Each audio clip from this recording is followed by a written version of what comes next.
মিলন হবে কত দিনে, মিলন হবে কত দিনে, আমার মনের মানুষের সনে, আমার মনের মানুষের সনে, মিলন হবে কত দিনে, আমার মনের মানুষের সনে, আমার মনের মানুষের সনে। আসসালামু আলাইকুম। সমসাময়িক ঘটনাবলীর উপর নির্মিত এসডিএস ফালতু কথায় আমি সোহেল আপনাদের স্বাগত জানাচ্ছি। আমাদের অনুষ্ঠান রম্য টক শো। এই অনুষ্ঠানে বিভিন্ন সময় বিভিন্ন ধরনের লোক আসেন, তার ইন্টারভিউ নিয়ে থাকি, তার সাথে কথা বলে থাকি। আজকে আমাদের অনুষ্ঠানে এমন একজন ব্যক্তি এসেছেন, তিনি এক সময় কি ছিলেন তার মুখে শুনব। বর্তমানে তিনি খুবই দুঃখী, উদাস মনের লোক। আসুন তার সাথে কথা বলি। প্লিজ ভাই চলে আসুন।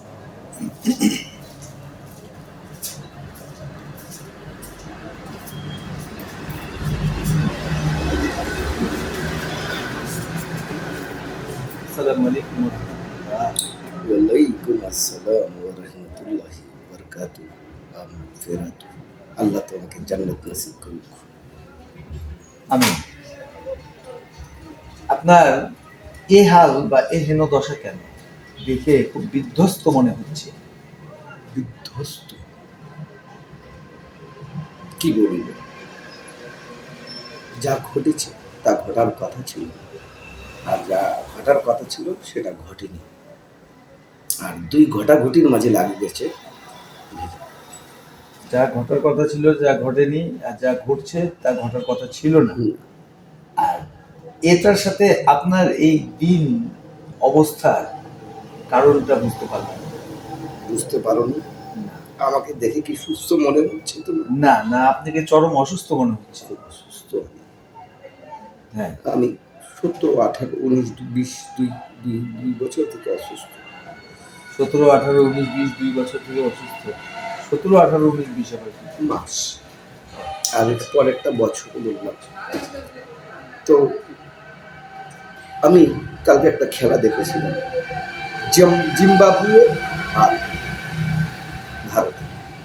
না বলছি, আপনার অসুস্থ রহস্য হ্যাঁ এটাই? এই রহস্যটা বলছি। জিম্বাবুয়ে আর ভারত। ভারত টার্গেট দিয়েছিল জিম্বাবুয়েকে, 256 রান করছিল তারা, 257 রানের টার্গেট দিয়েছে। তো একটা জিনিস দেখো, টি-20-তে 256 রান কিন্তু অনেকটা, হ্যাঁ, অবশ্যই বলো। কিন্তু কপাল খারাপ হয়ে যাওয়া হয়, মানে আমার যে অবস্থা আমি বলছি ওটা। শালা এখানে আমার এদিক শালা মারে কোথা থেকে আসে? ওদিক মারে, 4-6 আরে সিঙ্গেল রান নেই জিম্বাবুয়ে, তুই সিঙ্গেল রান নেই, তুই তো জিম্বাবুয়ে, তুই ভুলে যাচ্ছিস কেন? তুই কি অস্ট্রেলিয়া? তুই কি সাউথ আফ্রিকা? তুই কি ইন্ডিয়া? তুই কি বাংলাদেশ? তুই জিম্বাবুয়ে। তুই কি পাকিস্তান? না, তুই হচ্ছে জিম্বাবুয়ে। তুই জিম্বাবুয়ের মধ্যে খেলবি না? ধুম ধারাক্কা মারে মেরে 186 রান করে 72 রানের হারবে। তাহলে কি আপনি মনে করছিলেন যে ইন্ডিয়া বিশাল ব্যবধানে জিতে যাবে? ধুর বোকা, ইন্ডিয়ার কথা এখানে কোথায় থেকে আসবে? ভারত বিশাল ধুর, ভারতের কথা কোথায় থেকে? আমি হিন্দুস্তানের কথা বলছি। হিন্দুস্তান জিতে যাবে। আমাদের মধ্যে এটা শিখিয়েছে হিন্দুস্তান বলতে। ও মোদি শিখিয়েছিল। হিন্দুস্তান, ইন্ডিয়া, ভারত। ভারত বলা যাবে, হিন্দুস্তানও বলা যাবে। ইন্ডিয়া বলা যাবে না। ইন্ডিয়া কেন বলবো? ওইটা তো ভাস্কো দা গামা আবিষ্কার করছে। তোর আমরা মানে পরজীবী মানুষের কথা শুনি। এখন ঘটনা হচ্ছে এই এই খেলা থেকে তুমি কি শিক্ষা নিলা? এই যে শিক্ষা নিলাম যে জিম্বাবুয়ে পরাশক্তি হয়ে ফিরে আসছে। না, যদি তুমি পাঠাবে, যদি তুমি আপাকে আনবে, তবে পাঠালে কেন? এইখানে এই খেলার সাথে আপার কি সম্পর্ক, আর আপাটা আবার কি? আপাটা আমাদের শেখ হাসিনা। মানে আপনি রাজনীতির বিষয়ে বলতে চাচ্ছেন যে আপাকে নিয়ে যদি আসতে চাচ্ছ, নিয়ে আসতেছো, তাহলে আপাকে পাঠালে কেন? পাঠালো কেন? আর যখন পাঠাইলা তো আবার নিয়ে আসতে চাচ্ছ কেন?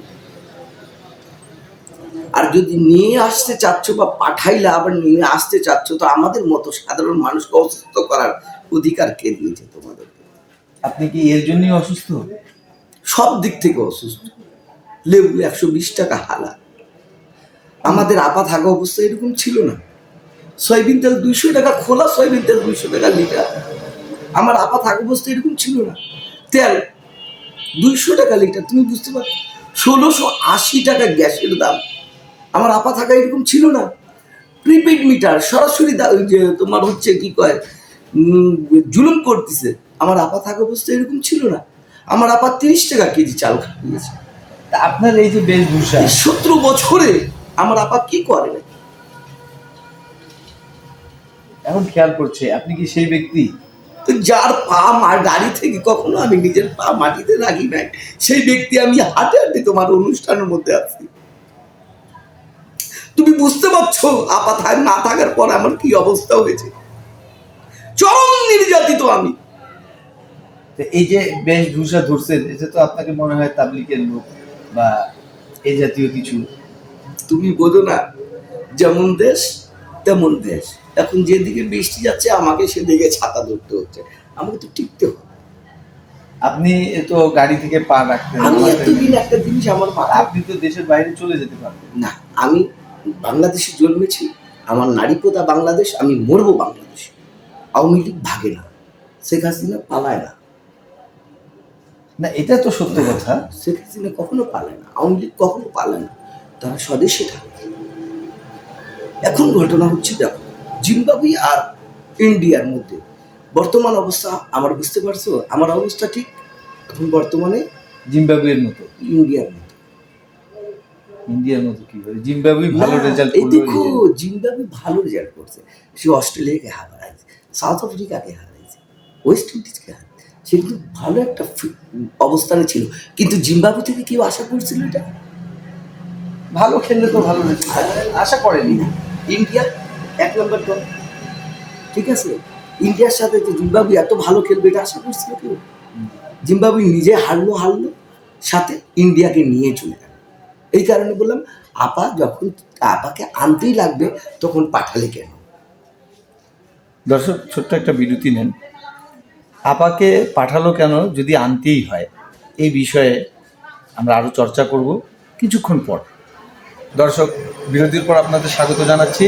আমাদের মেহমান, যিনি খুব ভালো ছিলেন, এখন খুবই অসুস্থ, আর তিনি একটা প্রশ্ন করেছিলেন যে যদি নিয়েই আসতে হচ্ছে তো আপনার পাঠালেন কেন, প্রশ্ন উনি ছুড়ে দিয়েছে।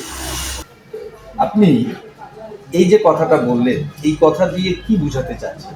কোন কথা?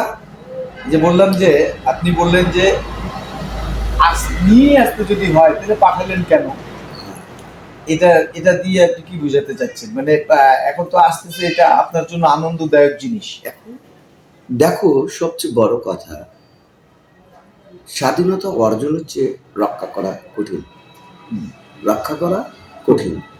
তো স্বাধীনতা এনেছে যারা, স্বাধীনতা কামী যারা ছিল, তারা কি আসলে সরকারে আছে?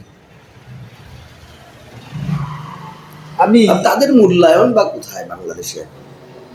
যদি তাই হয়ে থাকে, তবে আমাদের আপা কি ভালো ছিল না? এটা তো সময় এবং পরিক্রমায় বলে দিচ্ছি। বলে দিচ্ছি, ঠিক আছে? এখন দেখো একটা জিনিস, দেখো আমি জানা মতে, যেমন দেখো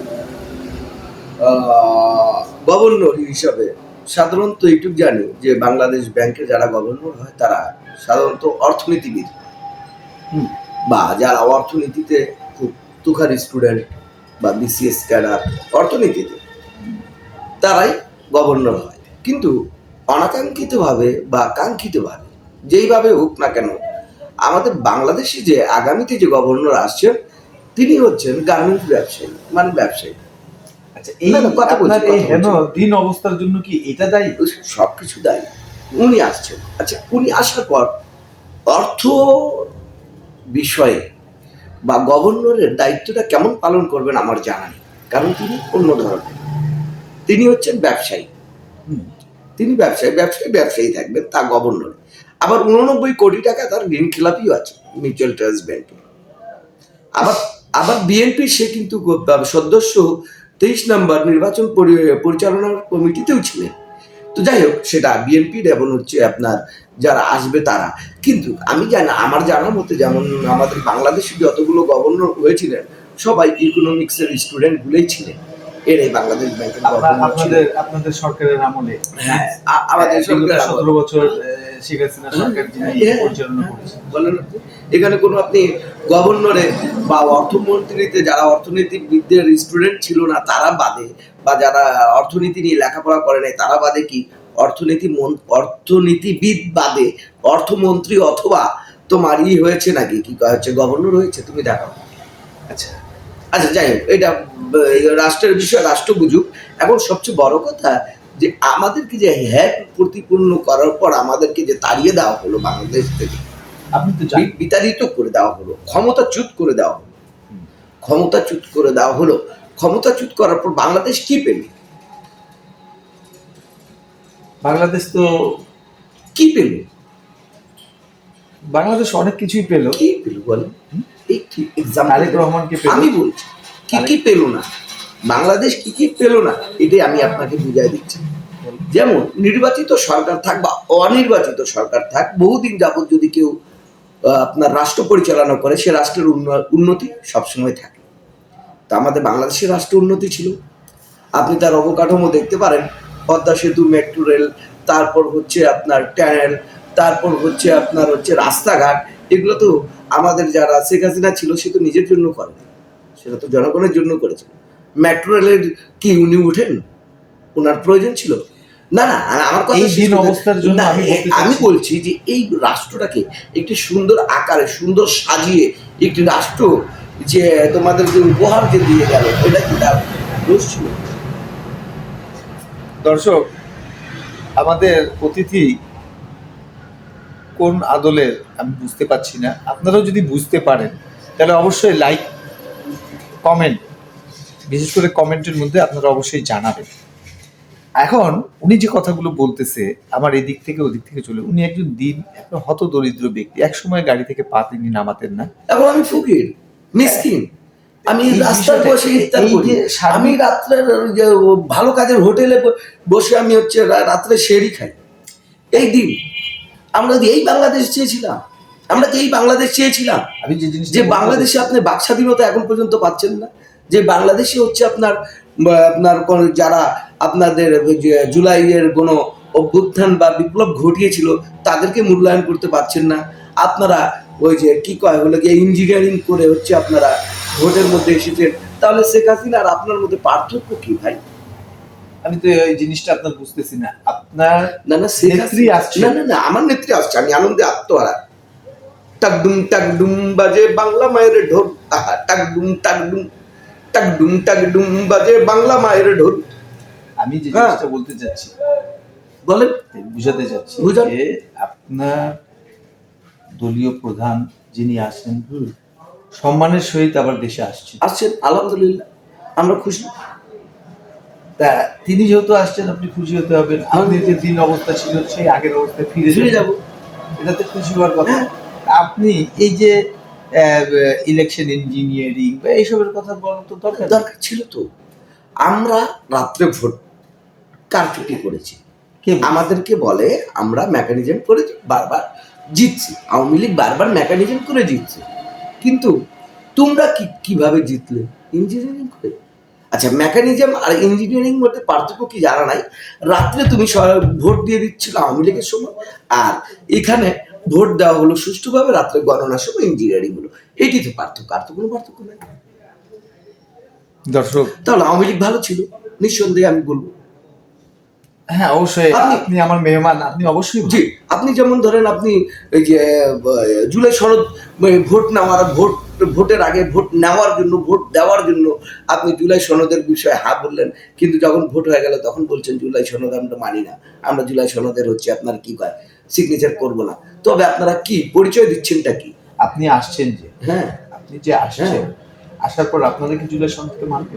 100% জুলাই সনদ মানবো। জুলাই আমাদের অহংকার, জুলাই আমাদের অস্তিত্ব, জুলাই আমাদের বাংলাদেশের গর্ব, জুলাই আমাদের সেই ওই যে 5টা ছেলে যাদেরকে ডিবি হাউসে ডিবি হারুন নিয়ে যায় খাওয়াইছিল, তারা আমাদের রত্ন, তাদেরকে আমরা মাথায় তুলে রাখবো। নাহিদকে আমরা মাথায় রাখবো, আসিফ মাহমুদকে আমরা মাথায় রাখবো। তখনও তো আপনারা তাদেরকে অনেক সুযোগ সুবিধা দিয়ে। হ্যাঁ, এবার বলেছিলাম যে বাবা তোমরা কি চাও, বাবা তোমরা কি চাও, এগুলো করে বাংলাদেশে কোনো লাভ নাই। আলটিমেটলি আমি আবার আসবো, যদি আমি সরে যাই আমি আবার আসবো। তারা বোকা ছেলে, তারা বুঝলো না জনগণের জন্য নিজের জীবন উৎসর্গ করে দিল, জনগণের জন্য সবকিছু করে দিল, আজকে তারা বঞ্চিত। তবে আমরা যে সুযোগ সুবিধা দিচ্ছিলাম সেটা তার জন্য ভালো ছিল না। তাহলে আসার পরে আপনারা তাদের অ্যাকসেপ্ট করবেন? 100% জড়াই ধরবো বুকের মধ্যে, আগলে রাখবো তাদেরকে, যেমন করে সার্টিফিকেট আমরা আগলে রাখি, যেমন করে আমরা তোমার হচ্ছে নানান ধরনের জিনিসপত্র আগলে রাখি, আমরা তাদেরকে সম্মানের সহিত রাখবো। তারা বাংলাদেশের সূর্য সন্তান, তারা বাংলাদেশের বিপ্লবকামী সন্তান, তারা বাংলাদেশের সেই হচ্ছে, আমার তো মনে হচ্ছে তাদের মধ্যে আমি আমার বাবাকে খুঁজে পাচ্ছি। শেখ মুজিবুর রহমান, হ্যাঁ, উনাকে আমি খুঁজে পাচ্ছি। যদি উনি সেদিন যদি এরকম করে বিপ্লব যদি না ঘটে দেন, তবে কি তুমি বাংলা ভাষায় কথা বলতে পারতে? দর্শক, আমাদের অতিথি তিনি খুব দিন অবস্থায় এসেছিলেন এবং কথা বলতে বলতে উনি খুব জোশে চলে এসেছেন। আজকে আমাদের অনুষ্ঠান এই পর্যন্তই, কারণ বেশি জোশে চলে আসলে উনার হয়তো বা কোনো একটা অ্যাটাক হয়ে যেতে পারে, চিটচিট করে ব্যথা করতে অ্যাটাক হতে পারে, যার ফলে আজকাল আমি একটা কবিতা বলে শেষ করব। আচ্ছা, আপনি বলুন। না, আপনি আগে। তা আজকে আমাদের জন্য আমাদের অনুষ্ঠান আপনারা দেখছেন, উপভোগ করছেন, এর জন্য ধন্যবাদ। আপাতত আমরা এখান থেকে বিদায় নিচ্ছি। আল্লাহ হাফিজ। আতা গাছে তোতা পাখি, ডালিম গাছে মু, এত ডাকি তবু কথা কও না কেন বু। আতা গাছে তোতা পাখি, ডালিম গাছে মু, এত ডাকি তবু কথা কও না কেন বউ। আল্লাহ হাফেজ।